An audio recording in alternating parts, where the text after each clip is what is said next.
আসসালামু আলাইকুম।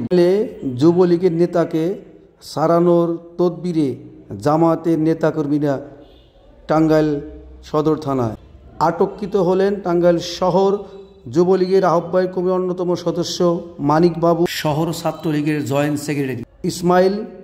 14 জানুয়ারি দুপুরে টাঙ্গাইল থানায় দেখা যায় জামায়াতের জেলা শহর শাখার নেতা ভারপ্রাপ্ত কর্মকর্তা রুমে বসে আছে। পরে তাদের সাথে কথা বলে জানা যায় যুবলীগ ছাত্রলীগ 2 জন আটক। তারা তাদের নিজেদের কর্মী দাবি করেন।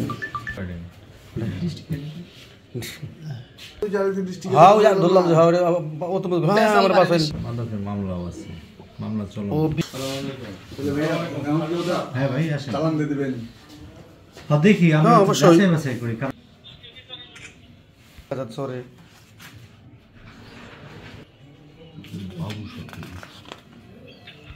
তাদের কর্মী ছাত্রলীগ যুবলীগ কর্মীকে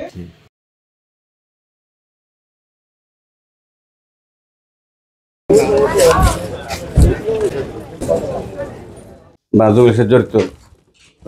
আমরা আমাদের স্থানীয় সংগঠন ওই এলাকার যারা আছে তাদের সাথে, তারা আমাদের ফোন ভাই বোরা তো আমাদের সাথে অনেক আগের থেকেই জামাতের সাথে কাজ করে, ওরা আমাদের কর্মী।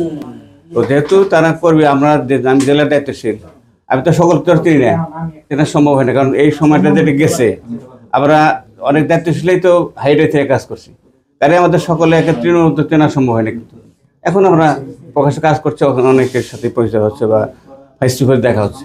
তো যার কারণে আমাদের লোকাল সে দায়িত্বশীল আছে, ও আমাদের রূপন, সে বলছে আমার টার্গেটে সে কাজ করে এবং সে করবে, এই জন্য আমাদের কর্মী।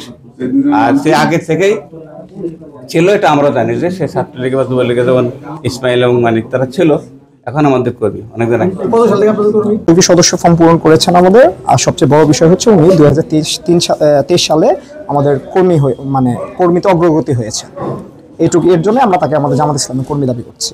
কিন্তু ওনারা তো যে দেখলাম যে বিভিন্ন সংগঠন, মানে নিষিদ্ধ ঘোষিত ছাত্রলীগ যুবলীগ এইগুলো সংগঠনের সাথে জড়িত।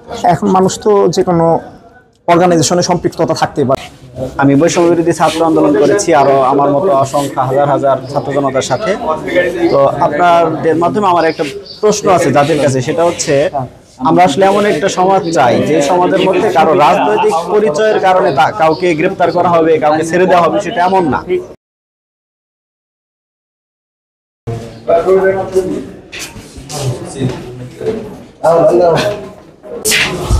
আমাদের